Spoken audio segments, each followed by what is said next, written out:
Olá, então, continuando com o tema, né, do comportamento humano nas organizações, agora falando da relação do homem com o trabalho. Bom, a relação do homem com o trabalho, ele é organizado.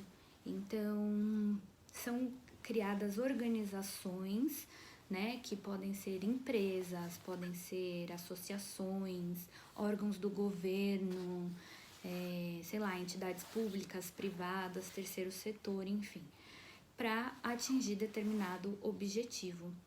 Então, as organizações, elas são unidades que são construídas agregando interesses individuais e coletivos para atingir determinados objetivos. Então, a organização, ela sempre vai ter um fim específico. E essa organização, toda organização, né, na verdade, ela vai transformar algo, ela vai transformar, ela vai produzir, ela vai reunir algo. Então, por exemplo, pensando numa indústria, ela vai pegar a matéria-prima, ela vai transformar e aí ela vai produzir um produto final. Ela vai reunir pessoas, ela vai reunir mão de obra para vender aquele produto, enfim. Então, a organização, ela tem sempre um fim específico e tem essas características de transformar, produzir, reunir algo. As organizações sempre impactam uma nas outras. Então, por exemplo, ainda pensando na indústria, pensa numa indústria de chocolate, fazendo ovo de Páscoa, e pensa numa organização que é um supermercado. Então, a organização, ela teve um problema na produção, não fez os ovos de Páscoa e não entregou para o supermercado. Então, o supermercado não vai aproveitar essa sazonalidade que é a Páscoa, né, que eles estavam estimando que a venda fosse tanto e não vai atingir aquela venda mais por conta da outra organização. Então, as organizações, elas impactam uma nas outras. Ela tem o próprio objetivo, ela tem ali, né, as coisas que ela transforma e reúne, mas ela sempre influencia de alguma forma outras organizações. Então, assim, a organização, ela tem características próprias, né, e então as organizações, elas não são sempre iguais, elas não têm características iguais. Então, existem organizações que são grandes, que são pequenas, tem aquelas que produzem, tem aquelas que oferecem um serviço, enfim. Existem vários tipos de organização. E existem 2 modelos de organização, que seria o formal e o informal.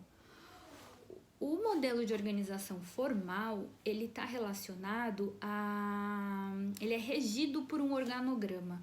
Ele está relacionado com uma hierarquia. Então, existe ali um organograma na empresa, né?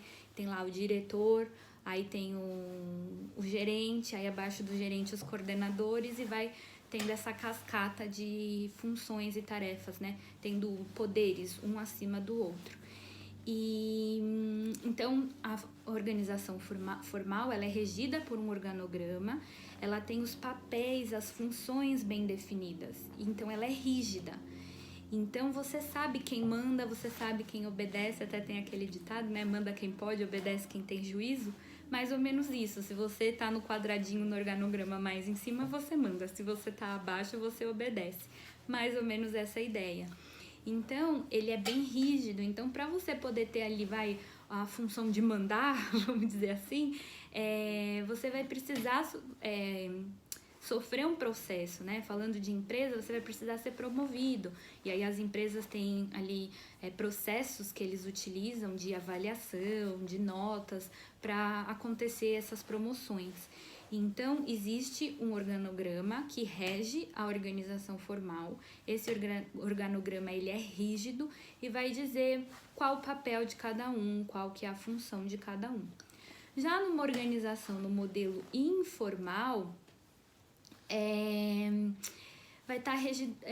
vai ser regido por relações sociais. Então, assim, não vai ter uma divisão muito clara, né?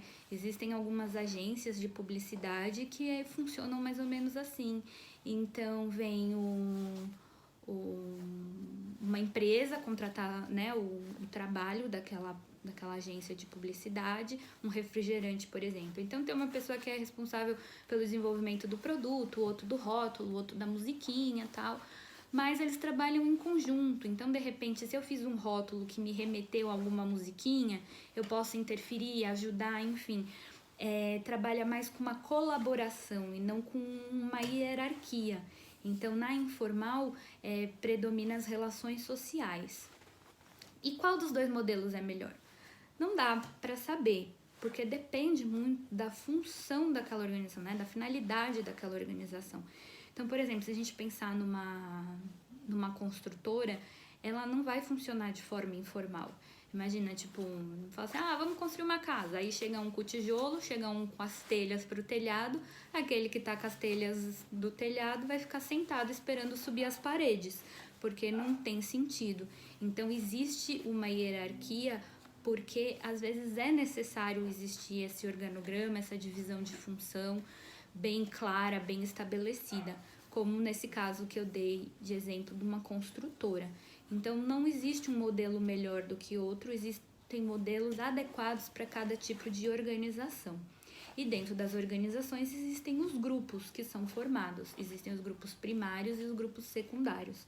Os grupos primários são aqueles que são estabelecidos mais ou menos pela própria organização. Então, por exemplo, são os pares. Então, eu sou coordenadora, eu cuido de determinados clientes e existe uma par minha, que também é coordenadora, que coordena ali uns clientes semelhantes aos meus, enfim. Então, nós trabalhamos em paralelo, nós trabalhamos em conjunto.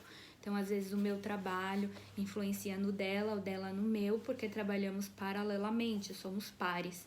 E existem os grupos secundários. Os grupos secundários diz respeito mais às relações sociais, tá ligado às afinidades. Então, por exemplo, eu estou entrando hoje numa empresa, tá tendo lá um processo de integração, né? Que é aquele processo que vai passar por todas as áreas, vai ter, sei lá, reunião, um café explicando tal. E existem outras pessoas que estão iniciando comigo e a gente começa a conversar e eu começo a descobrir que uma pessoa ali tem os gostos parecidos com os meus, o outro gosta de comer no mesmo restaurante que eu. Enfim, nós vamos encontrando afinidades e formando um grupo. Geralmente aquele grupo que vai depois pro happy hour, né? Então, ele acaba ultrapassando a organização, ele tá ligado pelas afinidades. Bom, então a relação do homem com o trabalho é mais ou menos essa, né, com relação à organização. Então a organização pode ser formal ou informal, dependendo da rigidez com que as funções, a hierarquia é estabelecida. E acho que por enquanto é isso, até o próximo vídeo.